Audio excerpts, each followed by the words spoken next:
Working with unmotivated clients can be super frustrating. They say they want one thing and then they don't anything for it. Or maybe they're not even committing to change at all. In this video, I explain why this is and what you can do about it.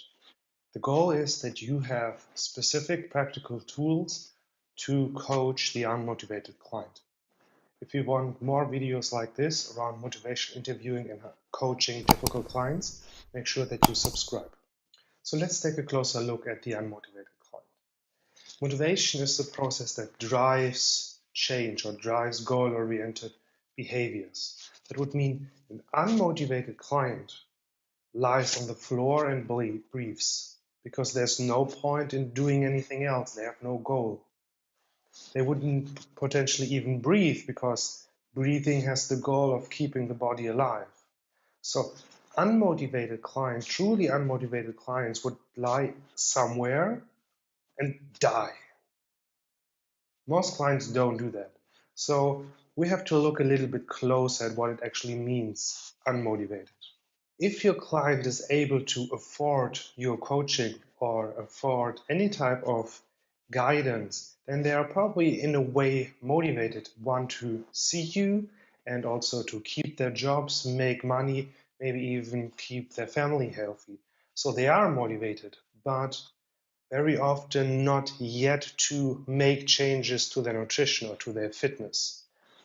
And that's important to understand because when we say they're unmotivated, then we give them a fundamental characteristic. We essentially characterize their complete self as unmotivated. And that makes it difficult for the client to move forward because nobody wants to hear or think that they are unmotivated. But it's also difficult for us because if there is this fundamental flaw with the client, then what should we do? They are flawed and they are broken and we can't do anything. And there's also another part is when they're unmotivated, then we tend to motivate them by giving more reasons to change or explaining more why certain behaviors are bad. But this puts the blame on them and they have this feeling of, oh, you're pushing me somewhere I may not want to go yet. And then you create this dynamic of you pushing and them resisting. And the whole story of being unmotivated repeats and it repeats itself and gets stronger and stronger because the more you push, the more they resist. And you keep telling yourself they are unmotivated. I have to find the flame in them, while actually they have a motivation, but you're not really able yet to uncover it or to use it. So that's very important to understand. Why do people not change even if they have a goal? For nutrition and fitness, very often we have two different time scales, short term and long term. Think about it. Sitting in front of ice cream when you want ice cream, you have an immediate high reward. And the difficult part here is you have to imagine how losing maybe 5 pounds or 10 pounds is so much better than eating ice cream now. You see, there's, especially in nutrition and fitness, you have immediate rewards versus abstract long-term benefits. But this is where motivational interviewing really is powerful. And if you haven't heard about motivational interviewing yet, I have an instruction video for nutrition coaches on motivational interviewing that you can find here and also in the description. The next part is the weight of the decision they're making. So think about it. If your client sits in front of a bowl of ice cream and eats ice cream, they're not immediately going to die or somebody else dies or they're not losing a ton of money. There are no immediate consequences of not following the program. So you have immediate high rewards with very little consequences when you decide, oh, I'm staying with the status quo instead of focusing on my goal. And the next part is, and this is a problem in general for fitness and health people, is they often underestimate the conflicting priorities. For us, health and fitness and good nutrition is super, super important. But for many other people, other things are actually more important. Maybe work, maybe quality time with their spouse, maybe their hobby, maybe just socializing with friends. So when we think, oh, they're unmotivated, it can actually be a display of them having other priorities, and us pushing good health conflicts with maybe spending time with a good friend, eating a good meal. Then to change is something that we often neglect or don't think about, and that's the part of the loss. Because if we say yes to better health and fitness, it means saying no to maybe a little bit of ice cream every now and then, or pizza, or maybe having difficult conversations with the spouse or friends. So there's always a part of I have to let go of something. Sometimes it even means that we have to approach very, very difficult conversations like, oh, I'm losing health, I'm getting ill, I'm aging. Maybe there's even conversations around death or trauma. So change for us from the outside often looks so easy. Just eat your damn vegetables and you're going to be fine. But inside of a client, there's a lot going on, especially some of the more difficult conversations of, oh, letting go of something, accepting that maybe the way I have eaten the last couple of years is not super beneficial for me.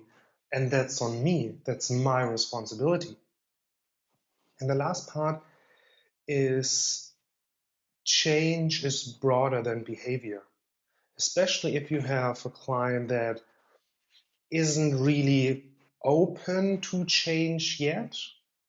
You might think, okay, well, they are not changing, they're unmotivated, I don't know how to work with them. But very often there are smaller changes inside of them that are not yet reflected in their behavior. Like making the decision to see a coach is a change.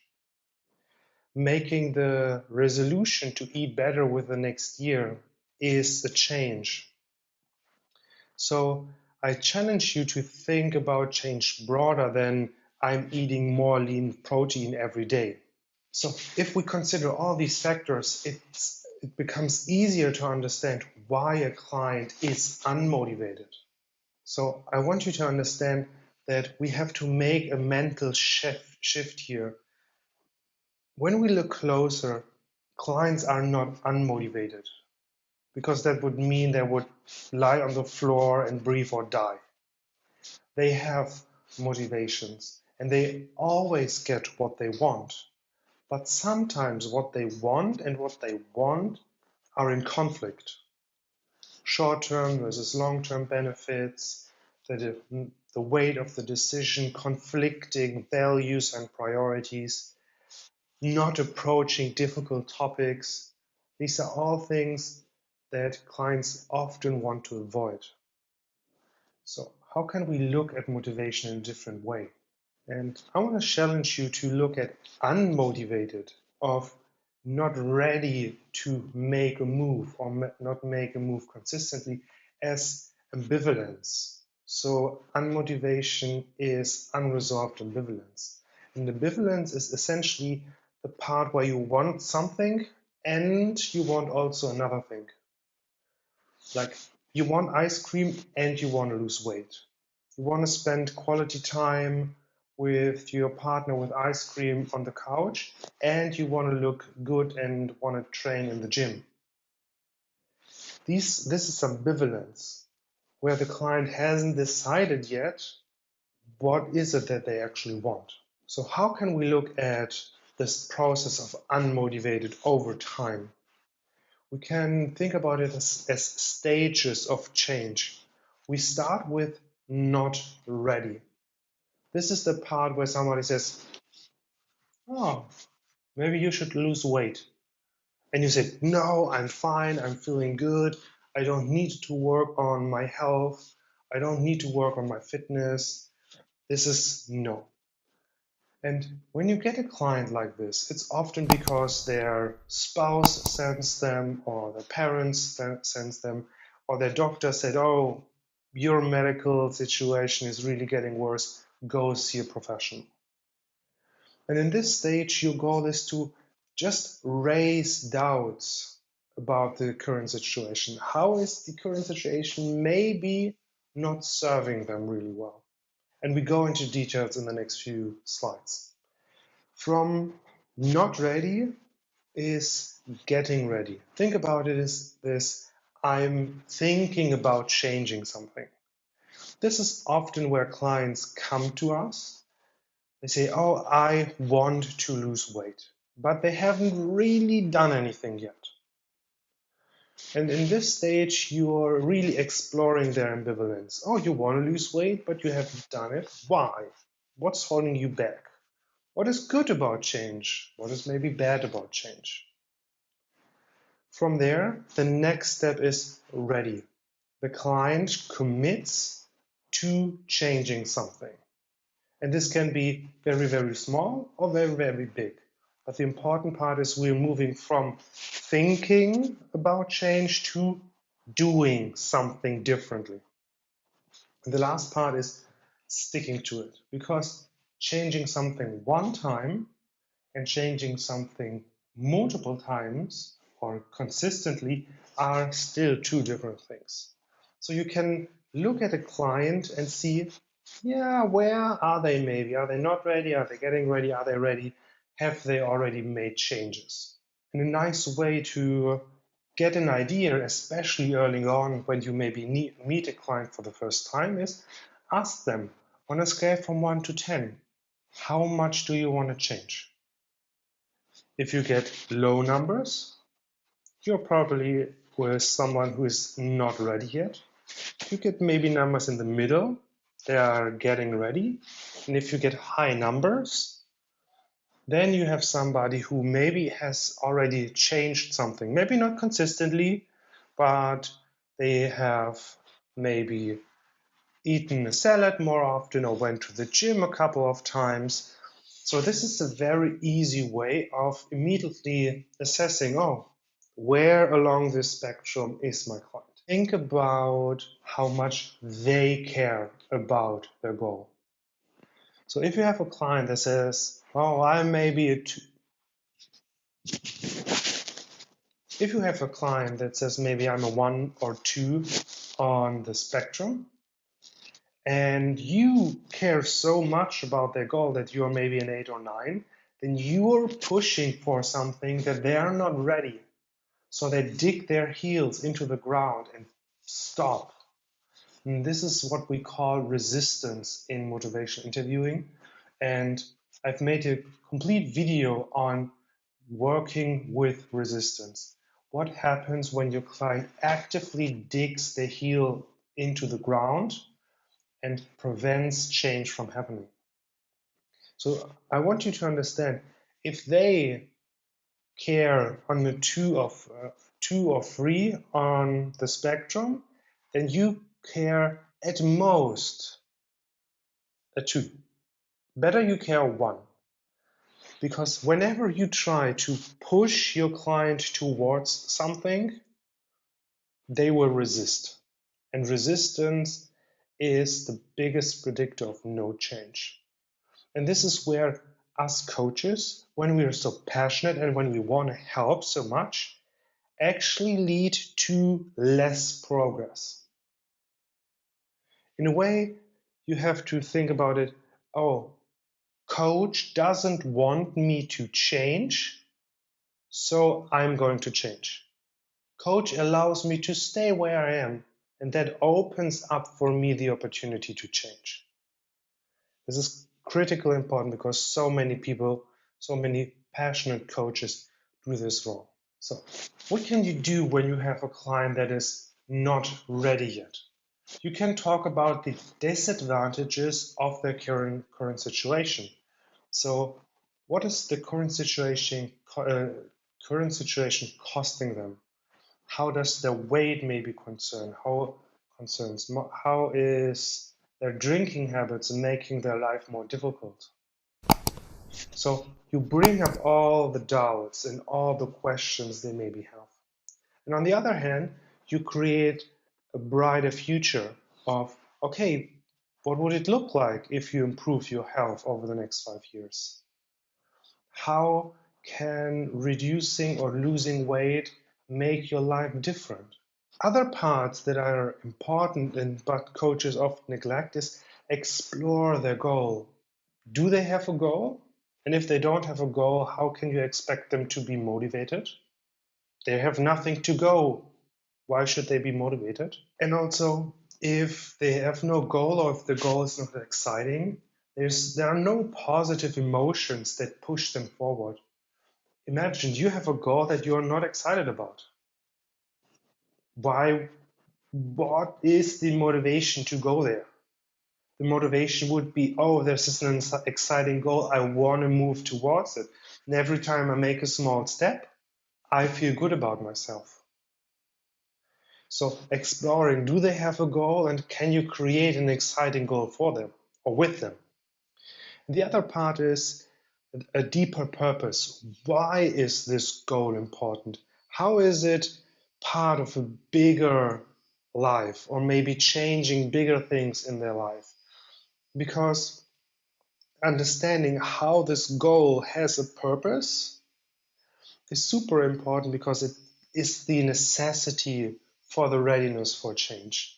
If I don't understand what I want to achieve with my goal, so what's important to understand is if you are working with a client that is not ready for change yet, you still look for a desire to improve. This can be very, very small, but if your client doesn't even have a desire to improve, then they are so far away from you that there is not really something that you can do. And that maybe means letting them go for the moment so they can make changes, they can make experiences that move them closer to getting ready. So, what you always look for instead of maybe burning out and losing all the fun and passion for the business is, does my client has a desire to improve? Because that's the bare minimum. If they don't have a desire to improve, then there's nothing you can do right now. What can we do when the client is getting ready for change or moving them to getting ready for change?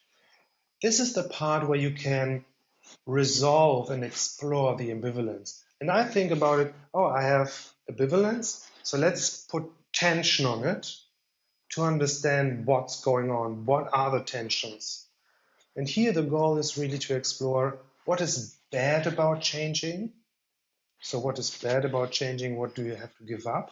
We go into the area of loss and maybe what is the good about what is the good about the current situation, because this is something they clients rarely talk about and people rarely ask them, oh, how is your situation actually quite nice? Because in a way it has to be, because they wouldn't be there for so long if it doesn't have any benefits.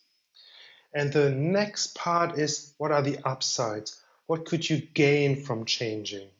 What is maybe hurting when you don't change? And other questions are around the optimism and their intentions. So, what do you hope for when you change? And this goes along with the idea of finding their purpose. And I've made a video on this as well, on finding their deeper why. And the final part for getting ready is also to help them understand how they're already ready in a way, so what strengths they already have, and how they could make changes if they wanted to. So you uncover the resources so they have the feeling of, oh, I'm much closer to change than I actually thought.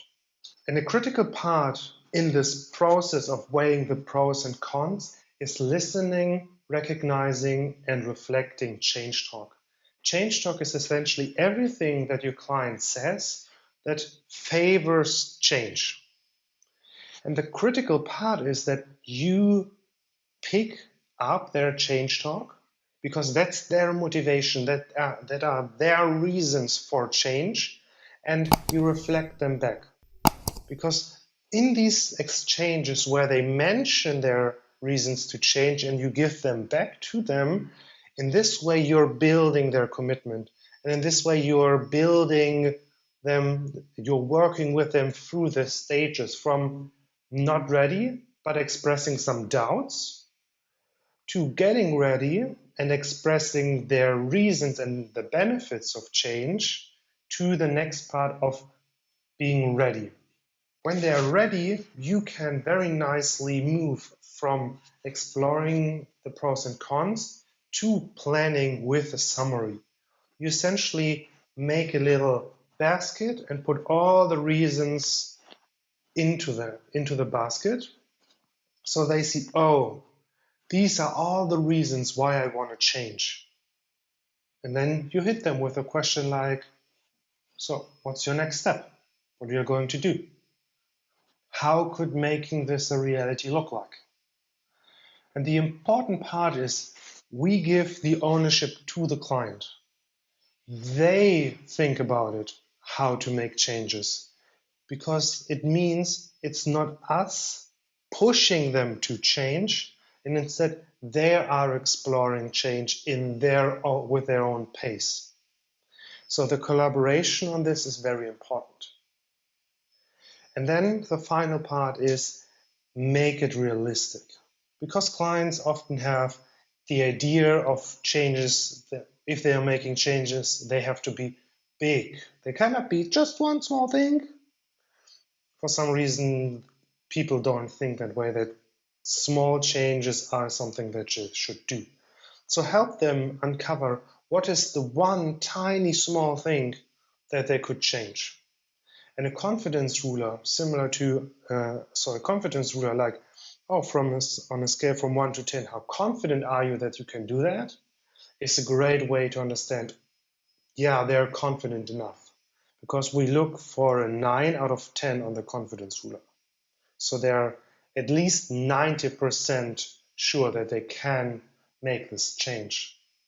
And the important part here is to avoid inconsistency.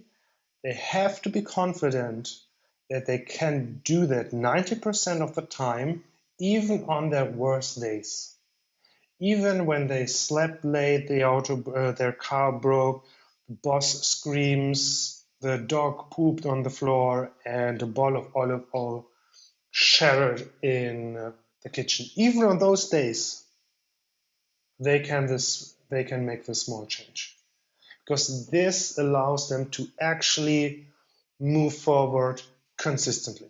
So let's look at a couple special cases. One, when we mentioned it already, is resistance. So resistance is when you may be pushing a change that the client doesn't really want to change. So you're pushing eat more vegetables, but I don't like vegetables too much.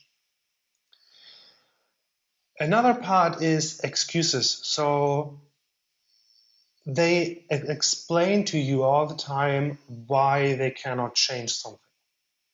And it's super easy for us to fall into the arguing role when we care so much that we tell them all the good reasons why they should change and why their excuses are meaningless and yada, yada, yada, yada.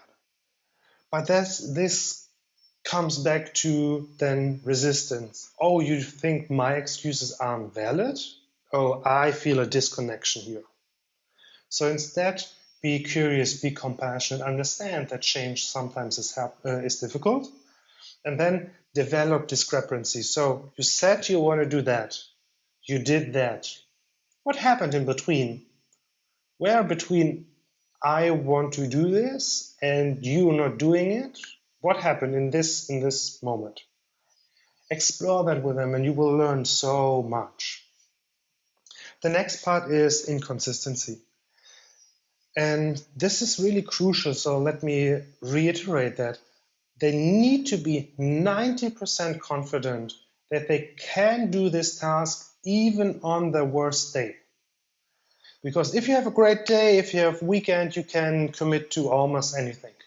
But it's when, on the worst days, when they really struggle and they still continue, that's where you build momentum. That's where you still have positive emotions, especially if you feel really down. And then you do this one small thing that moves you closer to your goal, you feel awesome. And the last part is priority. Sometimes clients don't make themselves a priority. Everything else or everyone else is more important. And the question is, first, do they actually want to change this? And I have a video on this here where you can see how you can make your client their most important priority. I have a couple more videos, the introduction to motivational interviewing for nutrition coaches, a specific example of motivational interviewing, and also a video on motivational interviewing in the online coaching setting. Thank you so much for watching.